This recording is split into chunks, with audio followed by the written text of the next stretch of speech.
80 million copies of this mini flexi disc were just given away. And the song went something like this. Dueling Decades. All right, I pick up the first point. I take control of the board. That means I get to select our next category. You know, we started with movies. Let's go to the music round next. The two rounds that we usually save to the end, we're going to do in the beginning this time. Interesting. All right, so released July 28th, 1998 on Ignition Records. I give you the 8th album from Anthrax, Volume 8, The Threat Is Real. Now, the album debuted at number 118 on the Billboard 200 chart, but then promptly stalled just after its release when the record label would fold and promotion and production of the album would completely cease just after it began. After that, it just became the Anthrax album that no one ever heard. Volume 8 was a record that was kind of recorded during a very emotional time for the band. They had just been let go by their previous record label, Elektra. Management changed hands on that, and Elektra wanted to go in more of the direction of hip-hop at the time. So they were signed by Ignition. A few years back, Loudwire actually ranked all of Anthrax's albums, they had 11 at the time, from best to worst. Volume 8 came in last, with them remarking that that this time it was just the band was kind of just treading water, trying to get out of the 90s alive. Stephen Thomas Erlewine wrote in a review for AllMusic that the album is a continuation of the band's writing slump, which started with 1993's The Sound of White Noise. What? He said there aren't very many memorable songs on the record and went to call it a transitional album, which is usually the kiss of death for a band. It was the band's third album with vocalist John Bush.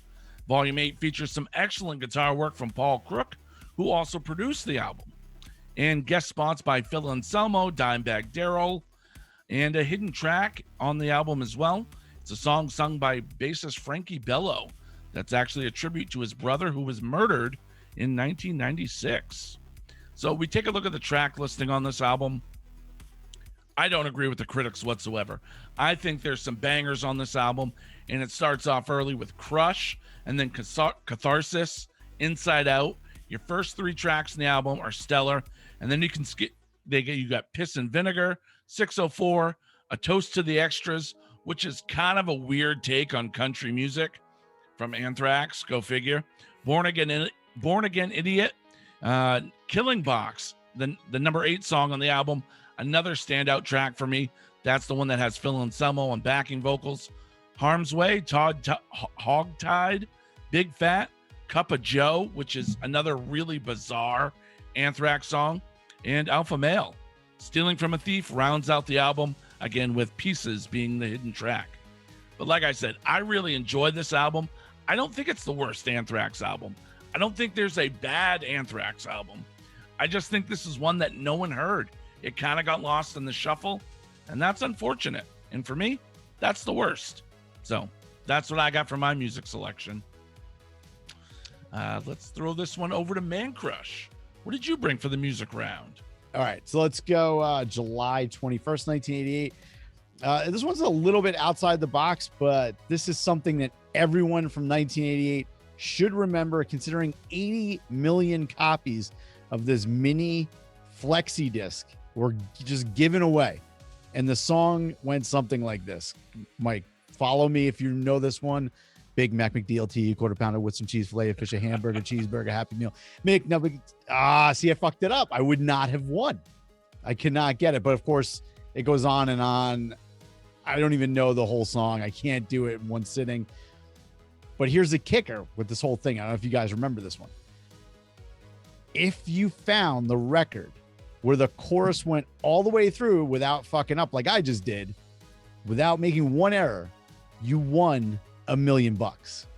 And on February 1989, 13-year-old Scotty Langreth of Galax, Virginia, he was grabbing newspapers to burn in his wood stove to heat his house. And he noticed that one of the newspapers had some shiny stuff on it. So he grabbed it, and it was a record. And matter of fact, this was the first record he ever owned in his entire life. So he took the record, he threw it on his family's record player.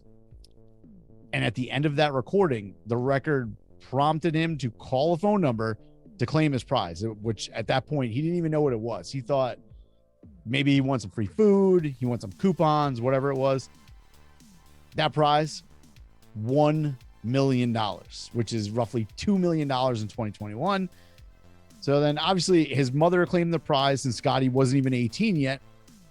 And life got good for the family from Galax, who basically had been living kind of in poverty at the time. His mom, Charlene Price, she took the money. She opened her own store in Galax. She called it The Price is Right. She married the love of her life. But you guys know, this is the worst of episode. I can't end it like that, right?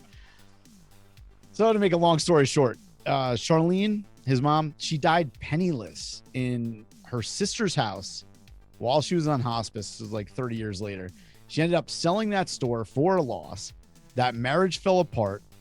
She took a lot of expensive vacations. Apparently, she just didn't know how to handle the money. Her family supposedly like swindled her for a lot of that money. And then one of her last boyfriends cleaned out her bank accounts, left town, and never returned. Oh, so no. To make matters worse, Vice went and they did this piece with Scotty. This is like a couple years back. And they asked him to show this rare, like 1 in 80 million record, right? They're like, well, you don't have anything to show for it, but let's see what the record looks like. So he went to this 3-ring binder that he had where he stored it. Somebody had swapped out the winning record for a losing record. So he doesn't even have that anymore. And then him and his sister stopped talking. So all Scotty got for finding this rare record, heartache. So I give you the McDonald's $1 million menu song. Can anybody here do it? No. Let me give it a shot. Okay. To all be Patty's lettuce sauce special. No, forget it. I was giving myself one chance to nail it, and that wasn't it. So I quit. I always got, I think actually in elementary school, I think our music teacher tried to teach it to us for like chorus or something, but it was like way too difficult. So all I remember is that first couple lines of it. Oh, yeah. See, I always did the challenge wrong then, apparently. I thought you were trying to eat a Big Mac in the time it takes someone to say all that. I was great at that challenge, but... Never got the money. No. All right. Got diabetes, though. You're a winner for life. All right, Mike Ranger, what did you bring for the music round? Well, in May of 1967, the Beatles released Sgt. Pepper's Lonely Hearts Club Band. It spent 27 weeks at number 1 in the UK and changes the way we live. On July 21st, 1978, a musical comedy film of the same name and starring a who's who of celebrities like Peter Frampton, the Bee Gees, and Leif Garrett was released. The film pulls from the Beatles' Sgt. Pepper's and Abbey Road albums. And on July 17th, an accompanying double soundtrack album was released featuring the film's cover versions of the Beatles songs. The album was even produced by Beatles producer George Martin. Millions of copies were shipped. Millions of copies were also sent back. This was the first platinum returns of its kind. RSO, the company that managed the project, they ended up destroying hundreds of thousands of copies and took a huge financial loss. The Bee Gees blamed their decline on participating in the project, and George Martin later regretted working on it. The album was destroyed by critics. Here's a few quotes. Must avoid, a utter travesty, easily the worst album of any notoriety, and there's no erasing the fact that this is an absolutely atrocious record. That was the only part of the letter I thought was complimentary. Me too. Little did I know it meant fragile and weak-willed. Damn. Wow. Yeah, that's a. It sucks. Yeah, it's trash, man. Wow, that's the worst. Mhm. All right, Joe Findlay, let's turn things over to you, and you can pass judgment on the music round. Okay, so going in order again, Mark, the Anthrax album. You are right. There's some good ones on there. I'm not a huge Anthrax guy. I know them. I know some of their songs, and you mentioned, Catharsis, like Piss and Vinegar, like those ones actually came out, and I was like, oh yeah, no, I know those. But like, still, I don't know what it is about them. The only thing, the first thought I have when somebody says Anthrax was their guest appearance on Married with Children, which Yeah. is super short. Yeah, It's that the was only awesome. thing I think. So I'm like, it's like almost to the point where I'm like, oh yeah, they did music too. It was like, it You was gotta like, know yeah, Bring the Noise, though, right? I know it, yeah, but it's like, yeah, I don't care enough about Anthrax, I guess, for it to be a big deal, but it's a real bummer of a scenario with the label folding. It's Yeah. just like that, like, what could things have been had, everything not just fallen apart all at once. The album's got some good guests on it. It's like a lot of cool stuff about that. That McDonald's story, though, Mancrush, that's an epic bad news. Did they have that in Canada? We didn't have the contest, but we Oh. have the Big Mac, Le Grand Mac. No, That song would have sucked. no, no way, because Rush would have done it, and it would have been 30 minutes long. You got that? You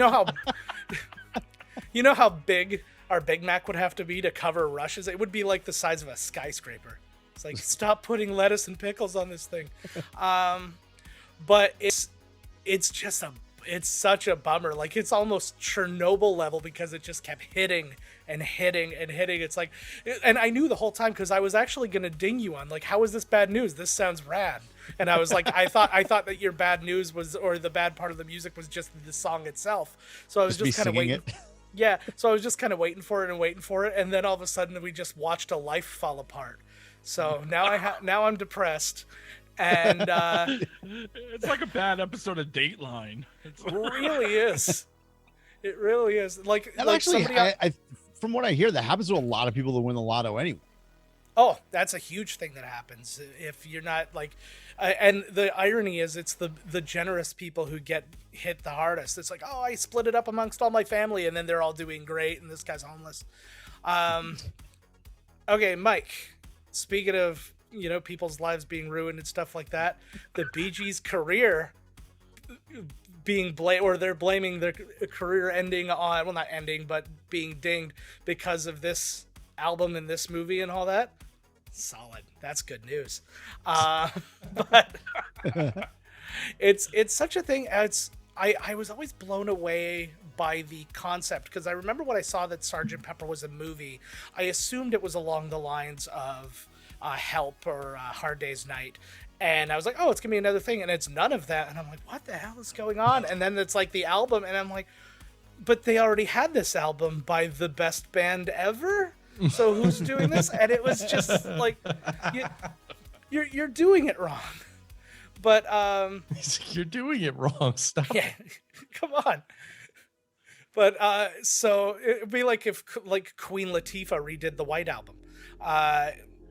But I guess that might be awesome. Who knows? Different strokes for different folks, Joe. No, yeah, you're fair. It's all subjective.